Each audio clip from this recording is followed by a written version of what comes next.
You're listening to HowStreet.com radio, available online at TalkDigitalNetwork.com.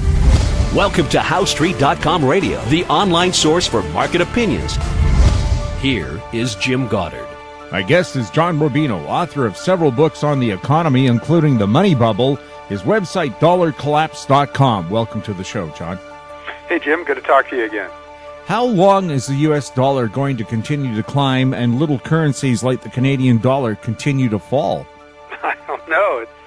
It's getting impossible to avoid visiting you guys now. I want to come up there and spend my dollars, get some bargains. Well, the local ski hills are waiting for you. We got 10 feet of snow. Perfect. I'll bring my skis. Yeah. What's happening now is that the carnage in the commodities markets are affecting different countries differently. And Canadian commodity exports are bringing in a lot less cash for you guys lately. So that's weakening the Canadian dollar. And the U.S. is kind of on the opposite side of that. We're consumers. So we tend to do well in times of, or the dollar tends to do well in times of weakness in commodities. And that doesn't look like it's going to change for a while because the oversupply in the oil market and in a lot of base metals is huge and growing. You know, it's not being worked off yet. So what we'll have to see pretty soon is some high-profile bankruptcies in the mining and the oil business before the supply-demand equation starts to balance. And that seems to be coming. You know, there are a lot of big-name mining stocks right now that have just collapsed. And, you know, let's see. Oh, Rio Tinto. No, which one is it that I was looking at just this morning? Oh, Freeport-McMoRan was $23 a share a year ago. Now it's $3.81 today, down another 7% on the day. And people are talking about them as a possible bankruptcy candidate. That's a huge company. And if they were to fail or to close a lot of their mines, that would begin the process of bringing things back into balance. And so the commodity countries and commodity currencies would tend to bottom at that point, or close to that point. And so that would be the end of the carnage. But when that is anybody's guess, because oil's down again today. And the oversupply of oil has not gone away. You know, we're still producing more oil than we're using, and then we're having to find places to store it. And we're not succeeding at the moment. You know, there's a lot of storage space that has been soaked up in the last year, and we're running out. So that could create another down leg in the oil market in the year ahead. So I think that this year is going to be one of transition in a really painful way in commodities. So the question is, for gold bugs, of which I have to say I'm one, is what does this do to gold and silver prices? Because as these big mines get taken out of production, you know, a lot of copper mines, for instance, produce gold and silver as a byproduct. So does that decrease the supply of gold and silver to the point that it actually has an impact on their price? And it's possible. So, you know, there's a lot of moving parts in the commodities story going forward, and I think it's going to be fascinating to watch, but I think it's going to be chaotic in a lot of ways, too. You know, Jim, you were no doubt paying attention to what happened in the global stock markets in the first week of 2016. And that was the worst week to begin a year ever, you know, and so the reasons for that are many, but a lot of them come down to China. You know, that was the big buyer of commodities for the last 5 or 6 years, and now they're done, basically, or at least done buying on the scale of the last 5 or 6 years. So that's what has crashed these markets. And it doesn't look like there's any end in sight, because it doesn't look like China's going to reflate and start a new boom anytime soon. So lots of stuff going on. Fascinating world right now, huh? Well, China has all those empty cities they built. They've got a lot of office buildings that they built that apparently if you don't occupy a building in a certain period of time, it becomes uninhabitable. And so they're just having to demolish them. Brand new buildings. Never had anybody move in before, and now they're just blowing them up, starting over. So that's what happens when you when you have massive amounts of malinvestment due to overly easy money. You end up building and buying things with borrowed money that never should have been built or bought. And those things don't create enough cash flow to generate or to cover the interest costs on the debt that you took on. And then so you've got a financial crisis. And China is heading into one of those, which, we'll see the result of in 2016. There is going to be a lot of news coming out of China, and a great deal of it is going to be bad news because it's got to work off this debt somehow. And it's not clear how they do that because they're already running through their foreign currency reserves trying to prop up their currency.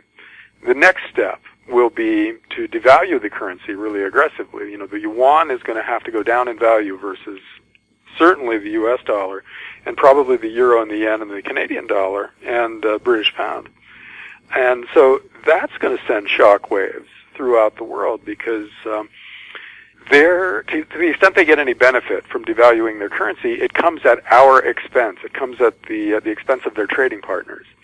And so we're going to be forced to respond in kind because two strong currencies will be slowing down our economies, and it goes on and on. It's the basic currency war scenario in which everybody eventually figures out that the only thing they can all devalue against and have a net gain for the global financial system is gold, So I think sometime in late 2016 or 2017, we're going to begin talking about going back once again to some kind of a commodity-based currency system, probably a gold-based currency system in which everybody values their currencies in terms of gold, and if they need to devalue, they just devalue the gold price of their currency.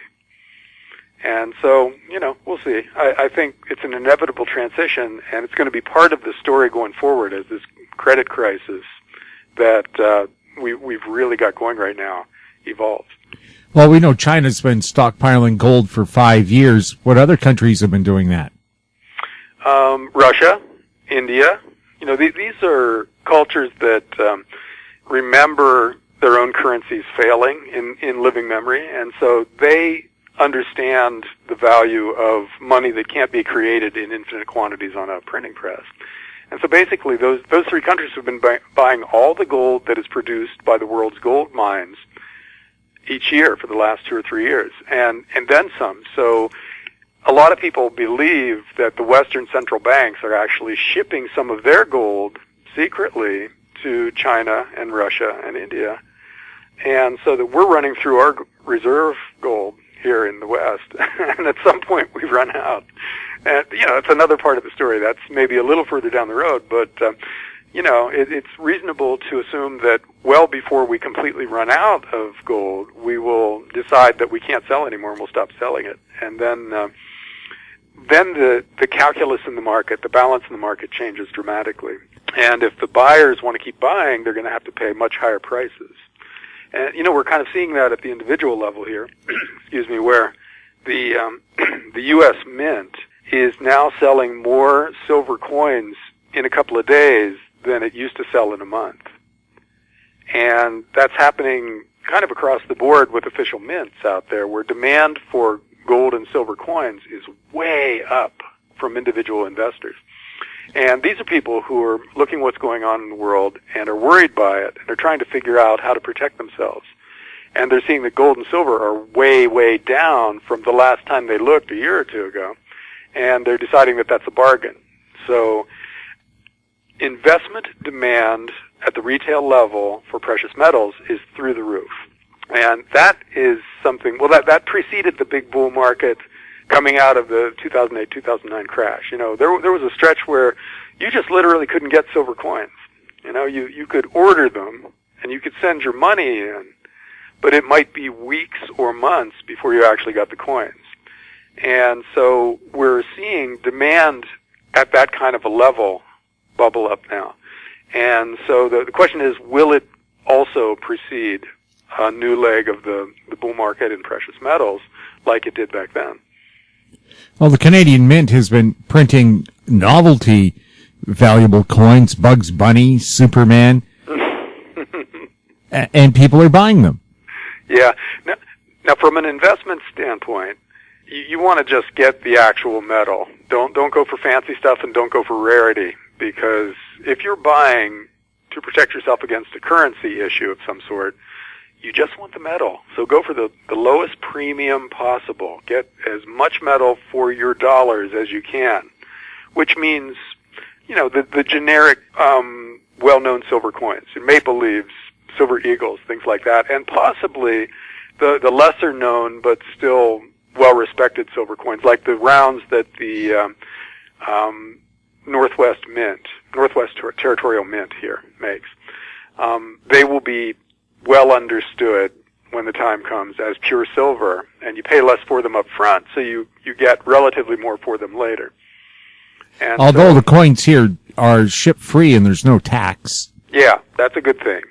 And, because you really want to just lower your cost. You're going for something that's generic when you buy bullion. And so it all comes down to the cost. So shop around, find the places that have the lowest premiums, and then give them your business. That's I think, a good basic piece of advice for people wanting to get into precious metal coins and bars. And also, the small bars tend to have lower premiums than the coins. So if you're going for just the most metal for your money, 1 ounce gold bars and 10 or 100 ounce silver bars are a good deal too. Now, isn't it really negative interest rates because you have to pay to store your precious metal? Yeah, which has traditionally argued against precious metals versus a bank account, for instance. But now that the world is going to zero to negative interest rates, and gold and silver still cost about the same amount to store as they used to, we're entering a time when the cash flow calculus is actually favorable in some cases for gold and silver. So that's one more reason that they are interesting and becoming more interesting, and that actual fiat currency cash is becoming less interesting, especially if you hold it in a bank somewhere. So I think one of the other themes of 2016 will be negative interest rates, because countries around the world are still dropping into either flatlining economic growth or actual recession. And as that happens, and as their debts continue to mount, they're going to see no choice but to lower interest rates further. Since they've already lowered them to 0 and slightly negative in a lot of cases, we're going to see a lot of places go much more negative. And that's a total experiment. We've never tried that before on a big scale. And so there's no real way to know how it plays out, except to say that it probably won't be favorable. It's probably going to be chaotic when that happens, because financial markets aren't sending accurate price signals, capital isn't allocated efficiently, and you get situations like China, where we're going to start building the equivalent of ghost cities all around the world if interest rates go way negative and people start saying, money's not only free, but they're paying me to borrow. Let me borrow some money and I'll figure out what to do with it later. That's the kind of world that the central banks are trying to create, and they're going to be sorry they did. Well, I was going to say, with negative interest rates, won't people start withdrawing their money because it's not worth anything?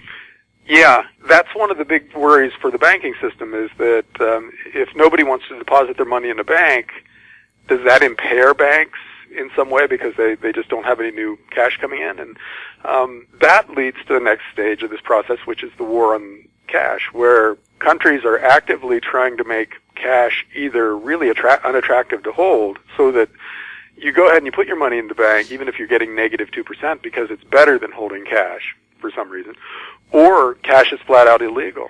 In some countries now, they're limiting what you can buy with cash to, say, 3,000 euros. You can't buy anything more expensive than that with cash. And in that way, they're making it unattractive to hold cash and relatively more attractive to keep your money in banks. Well, we'll see more of that too. In other words, 2016, 2017 are going to be years of extreme experimentation and extreme coercion in the financial markets. Capital controls, limitations on what you can do with cash, negative interest rates. These are all things that are kind of designed to control our behavior and inevitably will cause unintended consequences that are going to be far worse than the disease itself. What's going to happen to real estate? That's a tough one because real estate is, it's an actual physical thing that governments can't just decree a higher supply of. So in times of currency crises, real estate tends to hold up pretty well, but it's also a financed asset. It's a leveraged asset where people tend to buy it by borrowing money. And that increases the volatility in the system. If you got a really choice piece of real estate, but you can't pay the interest on it, then you have to sell it at a fire sale price. And so that tends to crash the real estate market. So I think it's going to be different in different places, but real estate will also be made more volatile by the monetary experimentation that's coming. Is there any place that would be bulletproof for a crash, say London, Hong Kong, Manhattan? Some people suggested Vancouver might be in that category. Yeah, trophy real estate has tended to do well in times of currency turmoil. But it's already done well in the last decade, so it's already bid way up. London penthouses are about as expensive as any piece of real estate has ever been ever. And I assume the same is true in Vancouver, where you guys have had a rip-roaring real estate bubble for the last couple of decades. So when something is that expensive, the fact that it has a lot of positive attributes might be outweighed by the fact that the price is insanely high. And so, it might not do well. I wish there were some sure thing, can't lose kinds of places to hide out. But in this world, everything's being turned on its head by governments that have reached the point where they're just winging it now. And so there's no real way to say, oh, you do this, you'll be fine, and so I think the only remaining strategy is to diversify and hope that some of your assets are not impaired by the crazy stuff that's going to happen in the next few years. Any chance that the dispute between Iran and Saudi Arabia was manufactured to help boost oil prices? Well, if you do even 15 minutes of research into false flags of the past, you see that the major governments of the world have not hesitated to do horrible things and lie about it in order to get the result that they want. We actually had a serious proposal in the U.S. put forward by the military to start shooting down and otherwise blowing up domestic airliners as a way to get the government or the citizenry to allow more extreme measures in terms of national security here. And we've done other kinds of things like that, where we started wars by fabricating attacks on our military. And so seeing that history, anything that happens in the world has to be looked at cynically, who benefits from this and who might have just made it up in order to gain that benefit. So any kind of a terrorist attack, any kind of geopolitical turmoil, has different levels of meaning because we can't trust the guys who are reporting it and telling us what's happening out there. So yeah, Jim, history indicates that the world is just going to get crazier from here, and that we're not really going to know exactly what's happening at any given time because we're not going to be able to trust the sources of the information. And now with green screen, even if you see it, you can't believe it. Yeah, I know. That's right. Yeah, we could be making up the video footage that we're watching on TV on the nightly news. Wag the dog. And getting away with it. So who knows? God, I want to say gold and silver are the main beneficiaries of this because they are things that can't be messed with very easily. You just can't. If somebody has gold coins in their pocket, then that's one thing that they can't be lied to about, because that's real and it's existed for centuries as a valuable thing, and so I'm hesitant to say go out and buy a lot of precious metals because that hasn't worked in the last couple of years, but I think somewhere out there in the future it's going to work because it's one of the few really trustworthy things that are left in the world.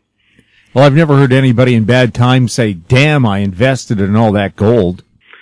Yeah, I mean, very few people throughout history have said, wow, I've owned too much gold. You just don't hear that very often. You hear it for short periods of time. Like if you bought a bunch at $1,900 an ounce 4 years ago, then you're saying that. But your Your kids won't say that 20 or 30 years from now. They're going to say, "Damn, I'm glad Dad bought all that gold," and you can count on that. So yeah, in long time frames, precious metals have tended to be protection from the world going crazy, and I think that in the years ahead, the same thing will be true. And I don't know. I'm not sure what else will be. John, thanks a lot for chatting with us. Sure thing, Jim. My guest has been John Rubino, author of several books on the economy, including The Money Bubble, his website, dollarcollapse.com. You're listening to HowStreet.com Radio. Find us on Twitter at TalkDigitalNet. Our YouTube channel is Talk Digital Network. Comments about the show can be sent to info@HowStreet.com. I'm Jim Goddard. Comments made on HowStreet.com Radio are an expression of opinion only and should not be construed in any matter whatsoever as recommendations to buy or sell any financial instrument at any time.